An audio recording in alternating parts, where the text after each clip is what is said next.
upgraded in any way. Odyssey was holding her right shoulder. The Indiana Fever finally secured a playoff win that fans had been waiting years for, but leave it to the WNBA to twist what should have been pure joy into yet another fiasco.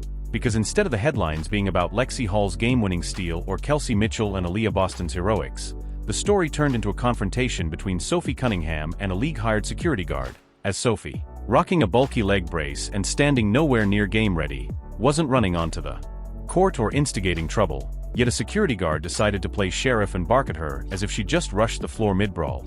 And in this video we'll break down the incident and reveal what Sophie said that's turning heads. But first, do you think Sophie is being singled out? Let us know down in the comments below. Oh, Sophie, you're like that? Yeah, Chloe, she's like that. She's like that. She ain't moving. Oh, and then she puts her hands on the hip. Let me talk to your manager. Oh, shit. All right, Sophie, say no more. Say no more. Now, when your teammate gets injured, you're allowed to hop on the court and just to see if your teammate's doing good. So, injured, healthy. So, Chloe, Sophie, they had every right to be on the court over here.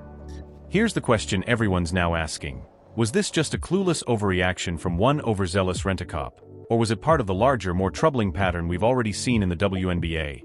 Targeting certain players who don't fit their preferred narrative? When you look at the history, it's hard not to think Sophie was singled out deliberately, and her reaction, calm but defiant, showed she wasn't about to be intimidated by some glorified hall monitor. The setting should have been nothing but celebratory. The Fever, despite missing Caitlin Clark and half their rotation including Ari McDonald, Sydney Colson, Chloe BBY, Dyrus Dantis and Sophie herself, had managed to pull off a dramatic playoff win. Fans were on their feet, the team was hyped, and everyone should have been basking in that postseason energy. But instead, we got the surreal image of Sophie in her brace standing at mid-court, only to be approached aggressively by league security.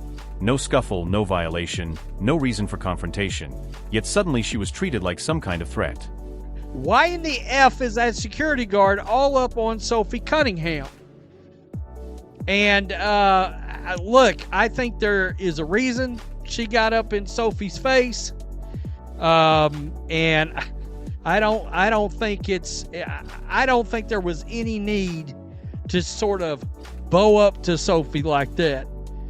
I don't think, and to Sophie's credit, she did not back down at all. Think about the optics here. Sophie Cunningham, clearly injured and unable to sprint even if she wanted to, being leaned on by a security guard determined to escalate what should have been nothing.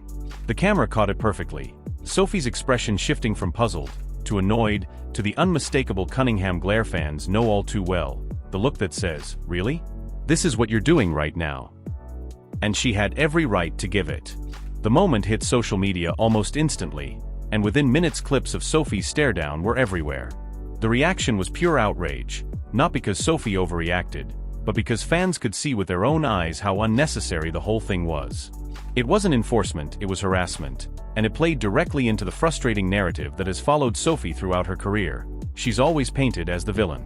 So Odyssey Sims goes down hard, and Sophie Cunningham, Caitlin Clark, Chloe Bibby are waiting for her at half court, and the cop tries to get Sophie Cunningham to move. Sophie Cunningham was like, "You're not going to get me to move. I'm waiting for Odyssey." And you could see during the review, look at Sophie Cunningham clapping, not moving, waiting for her teammate. That's the Fever for you. Why?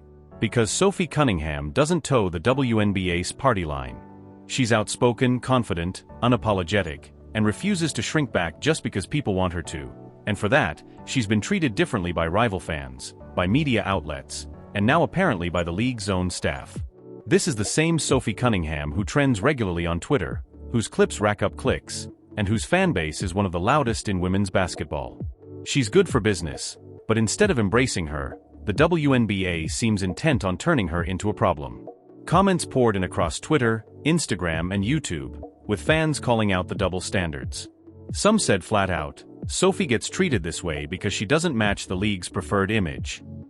Others highlighted the racial and cultural biases at play, arguing that if Angel Reese or Paige Buchers had been in Sophie's spot, the narrative would have been flipped to look at their passion, their leadership. But Sophie Cunningham in a leg brace? Suddenly she's the problem. Fans weren't buying it, and they let the league know it, pushing hashtags like #FreeSophie and #WNBA exposed to trend within hours. Folks, I didn't realize how much fun I would have watching these people break down. It's a meltdown. It's a meltdown on Twitter today. It's embarrassing to a certain extent. Not for me, for them. And then we got the Caitlin Clark and the Indiana Fever getting booed as they're getting off their court.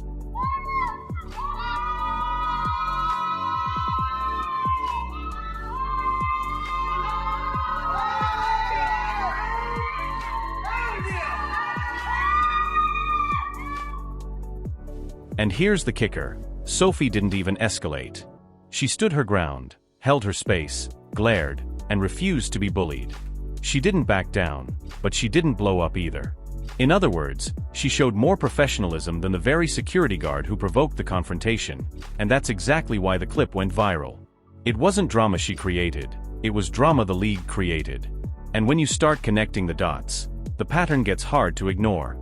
We've seen similar incidents before. Remember when refs felt uncomfortable with Dana Carrington and suddenly security had to step in? The league rushed to defend Carrington, the Players Association rallied around her, and the media framed it as unfair treatment. So why the radio silence now that the exact same thing happened to Sophie? Why is it only the fans calling out the double standard while the league leadership stays silent? Check this out right here. Yeah, you see this guy right here? Right in this Gentile area? You see this guy? The ref asked this dude to step out here. All right? Now, Cheryl Swoops wants this referee fired. She wants him fired. Look, he felt something. He felt something was amiss. Of course, Cheryl Swoops is defending Dejanay Carrington. This isn't just about one overzealous cop. It's about the WNBA's bigger problem with players who don't fit the mold. Caitlin Clark has lived this reality since her rookie year, getting hacked, shoved, taunted, and targeted on the court while refs swallow their whistles and the league shrugs it off. Sophie, meanwhile, has been cast as the villain for years. Put those two storylines together and you see a troubling pattern. The WNBA doesn't know how to handle stars who don't fit their preferred narrative. Instead of embracing them, the league marginalizes them. And the irony? Both Caitlin Clark and Sophie Cunningham are exactly the kind of players the WNBA should be celebrating. They're marketable, popular, and they drive engagement. Sophie, even while injured, gets fans talking. Clark is the biggest draw in women's basketball history.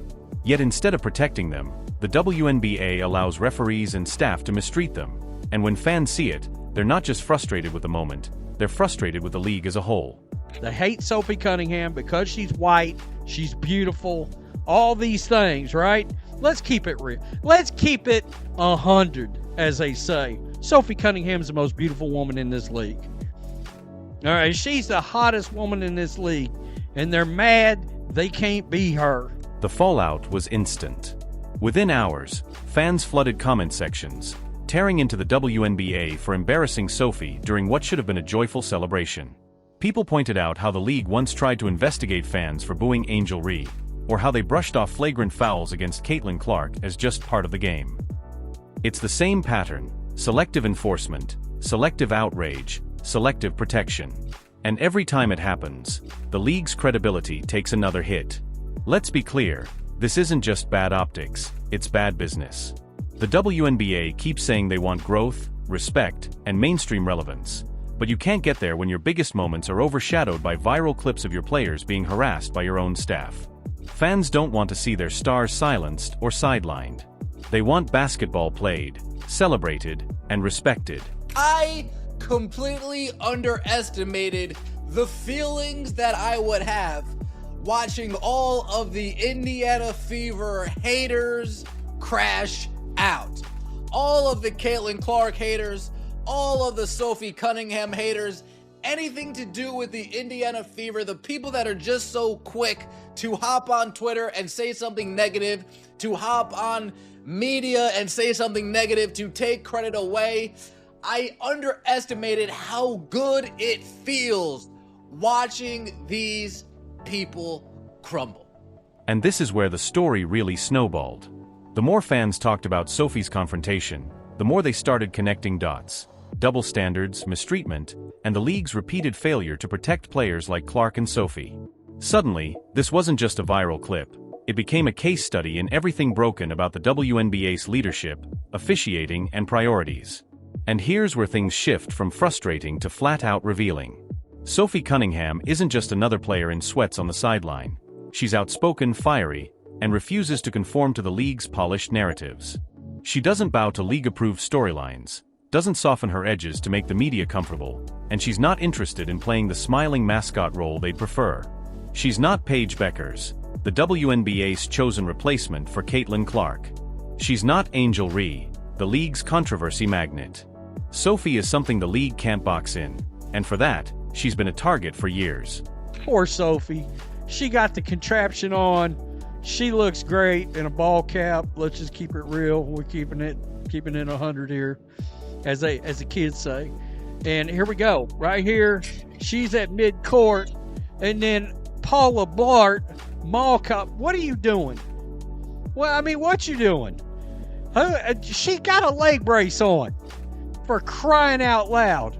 You come out here trying to be Brody and trying to do something, knowing damn good and well. Look at this police officer sauntering up. Here's the irony. The very defiance that makes Sophie a headache for the WNBA is exactly what makes her beloved by fans. People connect with her because she's real, unfiltered, and bold enough to say what others won't. That's the kind of authenticity a league desperate for mainstream relevance should be spotlighting. But instead of embracing her as a natural draw, the WNBA has gone out of its way to minimize her impact. Just look at the marketing. How often do you see Sophie front and center in league promos? Almost never. Yet her name trends, her highlights pull views, and her interviews circulate more than those of players the league pushes twice as hard. And when controversy hits, the double standard is glaring. If Sophie gets into it, she's branded the villain. If Angel Ree does the exact same thing, it's praised as passion and swagger. Fans see it, and they're not blind to the favoritism. So when a braced-up Sophie got barked at by security for simply supporting her team, the hypocrisy hit a new low. There was no logical explanation, only the uncomfortable truth fans have been whispering all along. Sophie Cunningham is being singled out. It was one of those games. It was such a good W game. Like it was physical. There's a lot of back and forth, a lot of great plays. But I just knew deep down in my gut that we were going to win. Like somehow we were going to win. And like, I think there was like a minute or like 40, I don't even know, like around 40 seconds left. And they left our all-star player wide open under the hoop for the go-ahead layup. And then Lexie Hull had a freaking badass steal and like it was over. And that's where the damage stretches far beyond Sophie herself. Because casual fans, many drawn in by Caitlin Clark's star power, are watching too. These newcomers didn't tune in to see a sideshow, but that's exactly what they got. Instead of celebrating Lexie Hull's clutch steal or the Fever's gritty playoff win, the conversation was hijacked by Sophie versus the mall cop. To outsiders, it painted the WNBA as more interested in spectacle than sport, and that perception is deadly. Social media lit up with outrage, not applause, and the target was Commissioner Kathy Engelbert. Comment sections torched her leadership, branding the WNBA the most embarrassing league in pro sports, with some fans even demanding her resignation for letting it spiral into a circus act. Because here's the harsh truth. When people are talking more about your controversies than your competition, that isn't momentum. It's collapse masquerading as buzz. Kathy Engelbert, we need an investigation. Call the FBI. Call the local police department. We need an investigation as to who was raining down those boos on the Indiana Fever. They're all racist. Or, hear me out here, or this is sports and that's expected. Notice how the Indiana Fever players, oh, they didn't cry. Oh my God. Notice how they didn't do that. Meanwhile, Sophie handled the fiasco with more composure than anyone else could have. She didn't blow up, didn't fuel the drama, and didn't give the league the ammunition it seemed to be fishing for. Instead, she stood her ground, let her body language deliver the message, "You won't intimidate me," and walked away with her dignity intact. Fans noticed instantly. They flooded her socials with praise and support, crowning her the real hero of the night. And once again, Sophie proved the paradox. Every time the league tries to undercut her, it only makes her stronger. And then came her actual response. The league is so mad that we won because we're literally not supposed to be here at all. And that just like kind of fuels our fire even more. But it was just like so fun. It was one of those games that, first of all, I was sweating my ass off because I was so nervous. And like, I don't really get anxious about stuff. I was so anxious. Like I could not sit still. I was legit. I felt like I played with how much I was sweating. And in classic Cunningham fashion, she brushed the whole thing off with humor. No fiery press conference, no bitter rant, just a sharp little jab that reminded everyone she controls her own story. And that's the kicker. The league might think targeting Sophie chips away at her, but every attempt only makes her bigger. Fans love an underdog who refuses to be silenced, and Sophie embodies that to perfection. And I think we all know that if there's one thing that male sports fans want to see in their spaces and on their screens, it's more of me. This isn't a one-off blunder. It's part of a disturbing WNBA pattern where the very players driving success are the ones being failed. Caitlin Clark has taken brutal fouls for 2 seasons with refs swallowing whistles while the league shrugs. Lexie Hull delivers playoff heroics that fans call clutch, yet league media barely mentions her. And now Sophie Cunningham, in the middle of a celebration, gets humiliated by league security. That's not coincidence, it's a trend. The WNBA sells the story of collective growth, but the reality is selective promotion. Favorites get pushed forward, others get sidelined. That kind of bias isn't just unfair, it's catastrophic. Fans won't stay loyal if their stars are mistreated, and when loyalty cracks, no sponsorships or TV deals will save the league. The Fever's playoff win should have been a triumphant headline: Boston's dominance, Mitchell's leadership, Hull's defensive brilliance, a battered roster fighting through. Instead, all anyone talked about was a rent-a-cop barking at Sophie. That's not growth, that's malpractice. Indiana Fever are heading to the semifinals. Driving to the foul line in the paint, lays it in. Sims crossover left to right, gets into the paint, layup, good.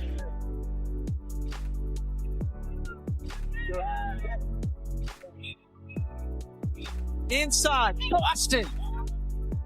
At the center of it all is Sophie Cunningham, injured, limping in a brace, and still somehow treated like she was storming the court. That single moment told fans everything about how the WNBA treats players who don't fit its mold. And the backlash isn't fading, it's growing. Every clip, tweet, and meme adds fuel, and fans are already casting Sophie as the underdog hero standing up to a league intent on sidelining her. The WNBA can spin it, issue bland PR, or downplay the moment, but the verdict is in. Sophie was wronged, and the league looks ridiculous again. That's why this incident matters, because once more, the conversation isn't about basketball, it's about the WNBA's inability to get out of its own way. Do you think Sophie is being singled out? Let us know in the comments. Hit like, subscribe, and turn on notifications so you don't miss the next one. Click the video on screen. We'll see you there.